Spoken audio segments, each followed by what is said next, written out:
Let's bring in Mary Kay Cabot, who joins us right now on the fan hotline, Cleveland.com and the Cleveland Plain Dealer. Mary Kay, I am nervous right now. What are you nervous about, Ken? Because I hear your contemporary, Ashley Bestock, and she was with Afternoon Drive, and they are banding about a possible idea of Deshaun Watson playing before Shedeur Sanders. I find it to be ludicrous, Mary Kay. Oh, I really don't think that would be the case. Thank goodness. Yeah, no, I don't think that would be the case. The thing that has to happen with Deshaun Watson, first of all, he has to be cleared medically, which that could happen after the bye week. He's going to undergo some tests after the bye week, or maybe he's even undergoing those tests right now during the bye week. And if he passes those tests, then the next step would be to open his practice window. And that could happen. It's a 21-day practice window, and that could happen right after the bye week, I would think. 1 or 2 weeks after the bye week, they could open up that window and see how he's doing and see if he's ready to go. And then if he is ready to go during that 21 days, then at that point, they can activate him. But I wouldn't say that he's in line to play before Shedeur. I wouldn't say that. I don't think that's necessarily in the cards. Mary Kay, I'm very ready to see Shedeur Sanders. I want to see him against the Jets. I know it's not going to happen. How long do you think that Dillon Gabriel still has before they would consider going to Shedeur Sanders? Well, I know that they want to give him a good long time to see what he can do, to come up that learning curve. And it's a twofold process here. It's not just what Dillon can or can't do, but it's how ready is Shedeur. And if Shedeur were ready in 2 or 3 weeks, then I think they would throw him in there. But I think they have to know that he's going to go out there and be able to function, and not just function, but function in this particular offense, an offense that is struggling in so many different ways right now, and you don't want to shatter a rookie quarterback's confidence. So he's got to be able to go out there and protect himself. He can't retreat like he did in college. And this is a point I made in a column that I wrote the other day, and that is, when you've got a quarterback like Drake May, he can absorb 6 sacks in that game and make enough explosive plays, and they can make enough explosive runs to overcome those negative plays.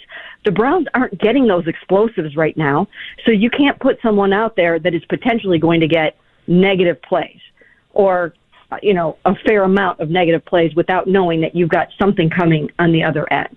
So that's part of it. They have to know that he is ready to go out there and that everybody else is ready to support him in the way that he's going to need. Mary Kay, your fans are going to hear about getting up to speed and closing the gap and all this terminology that just has made it seem like Shedeur was just buried before everything got started. So what was it that they loved about him so much that even after taking Dillon Gabriel, they're like, yeah, we can take another quarterback? And why do you think he's working at such a deficit the way that everybody talks about him? Well, I think Andrew spelled it out very, very clearly in the preseason when he said for Shedeur, he was learning, going from English to Mandarin. He had a lot to learn in terms of how to run a pro offense.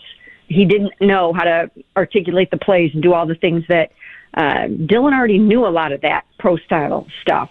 Shedeur didn't have to do a lot of that. And so he's had to learn it. And he's learning very quickly. He's got a very, very high football acumen. And he is coming up that learning curve, and I hear great things about what he looks like in practice and how he's doing. But he had a long way to go. He had a long, long way to go to get to the point where he could do all of those pre-snap things. And nobody wants to listen to that. I understand that. Nobody wants to hear that. Nobody wants to listen to it. But you have to be able to go out there and function in that job with everything happening so fast and people coming at you very, very quickly. And he doesn't also necessarily have the mobility or the speed to get himself out of trouble the way some other quarterbacks do. He's not a mobile quarterback. I mean, he can move some, but he's not necessarily someone that you're going to be running called runs with and things like that, and a lot of the keepers and RPOs and things like that. That's just not his game. He's more of a drop back passer, sort of in the mold of, I would think, more of like a Joe Flacco, but not necessarily with that strong of an arm. The thing I've always said about Shedeur, and I will continue to say this, and I see it every single day I'm out there, is his elite accuracy. And when I say that, people say, well, if he's got that. Well, you have to have more than that. I've seen other quarterbacks through time who have elite accuracy, but you have to have everything else. You have to be able to process. You have to be able to move sometimes and do other things. So it's kind of the total package. And he just has to be ready is what the bottom line is. Because people say, oh, well, it can't get any worse than it is with Dillon. Well, in this particular moment in time, with this young and struggling offense, yes, it could get worse. It definitely could get worse. Mary Kay Cabot joining us here on the Fan Hotline. Okay, so I just want to, could you repeat again for the record and for God Almighty that you are a person that obviously you have sources and you are being told that he is doing very well in practice and progressing nicely. Is that true? Yes, absolutely, okay. 100%. I want to make sure because there's the reason I asked Mary Kay is we won't hear anything in practice. They would leak it if he was doing well in practice, so we don't hear anything in practice. Okay, well, Mary Kay has sources, and she is saying right now for everybody that again he is progressing nicely, and I don't know what the schedule is, but he looks good in practice. Yes. 100%. Good. Absolutely 100%. Yes. But remember this. All rookie quarterbacks need time to develop. Some need more time than others. I think Dillon needed more time than he got. I don't necessarily think he's 100% ready to be out there. I think he would be more ready to be out there if he had a better supporting cast right now. And sometimes it's hard to tell what came first, the chicken or the egg. But, I mean, maybe you plug him into an offense where he's throwing to Jamar Chase and T. Higgins, and maybe he would be making some more yards and points and touchdowns. So it's kind of hard to say right now. The receiver production hasn't been up to par at all.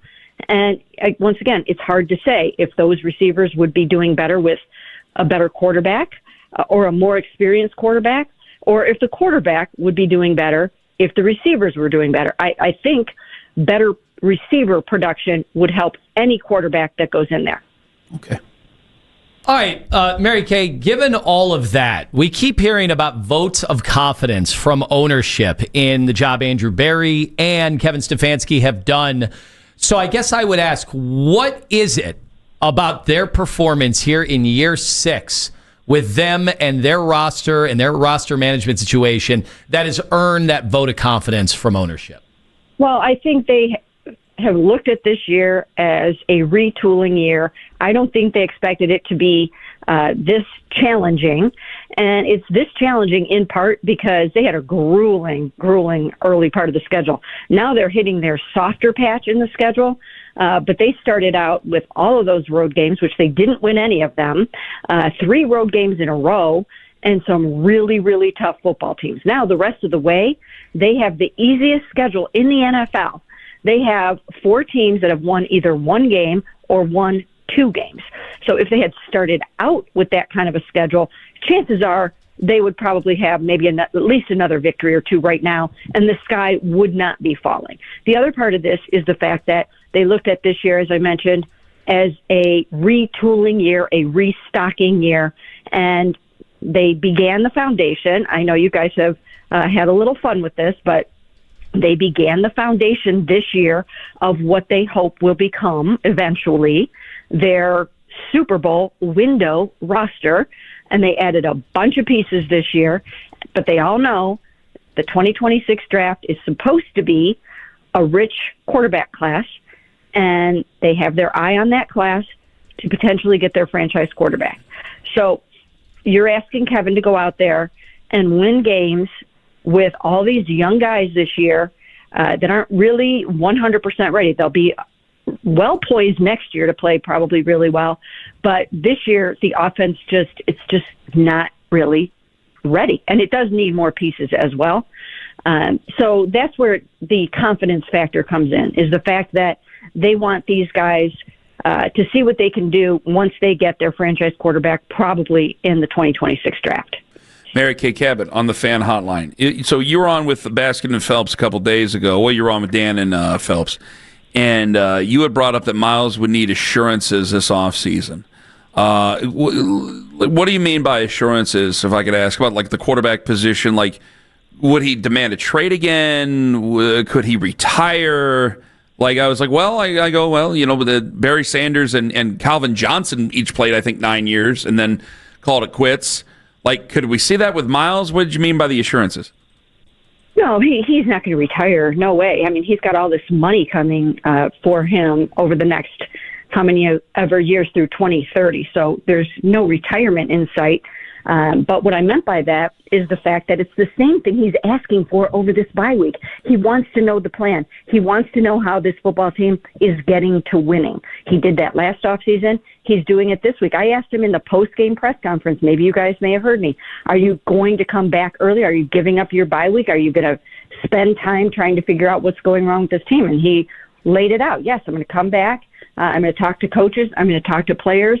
And I'm going to see how I can help fix offense, defense, and special teams. So they asked him to step up and be a real leader this year. Jimmy Haslam did. We heard him say that at the owners' meetings, of course. And he has taken that to heart. So he is involving himself in other aspects of the football team. And if there's not much that they can do this year, then he is going to ask again in the offseason, all right, what are we doing here? Like, show me how we are getting to winning. Now, I don't know what happens if he doesn't like the answer. I don't think he would ask to be traded. I think that, I just don't know if he would do that or not. And so I can't speculate on that.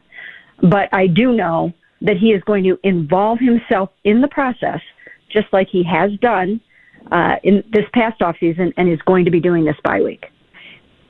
Mary Kay Cabot joining us right now. They made some moves with some tight ends midweek. Is it because Njoku is banged up, or do you think this could be a precursor to a trade?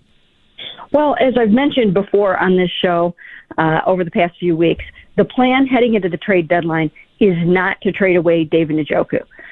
That doesn't mean it won't happen. They are not seeking to trade David Njoku. Now, if someone comes calling with an offer that they cannot refuse, the same way it happened with Joe Flacco and with Greg Newsome, they are listening to all offers. They're working the phones. They're talking to everybody. That's what happens at this time of year. That's nothing surprising, shocking, or new. They are not expecting to trade David Njoku, and they're not expecting to trade off other veterans in that category. But if teams see that you have something that they want, they will start to poke around and dig around a little bit, and then you never know what can happen.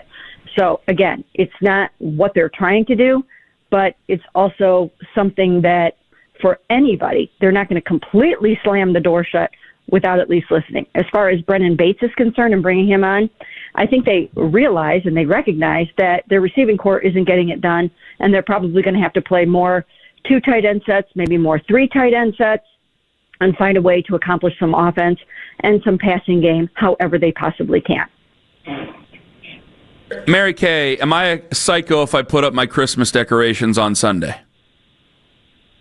Well, no, I don't think so. I mean, I've contemplated putting the lights up, but maybe not turning them on. My husband is kind of a purist about that sort of thing. Like, he doesn't like the Christmas decorations up before Thanksgiving. But then all of a sudden you blink and Christmas is here and you kind of miss the boat. So I would put them up. I would put them up on Sunday, and I would light them up. I love it. But we have to compromise here. I don't know how it goes at your place. I think I might do. Well, trick-or-treat's on Saturday, and then I got to take down the Halloween decorations, and I got to start putting up. I don't know if there's going to be enough time. Plus, I'm probably going to be a little hungover, to be honest with you, Mary Kay. So, I mean, it's just going to be a big weekend, so I got that. Sorry. Well, weather is a factor. You have to put the lights up when it's not 20 degrees. And you got to make sure you do it. Yeah, that's right. Mary Kay, thank you so much for the time. All right. Thanks, guys. Thank you.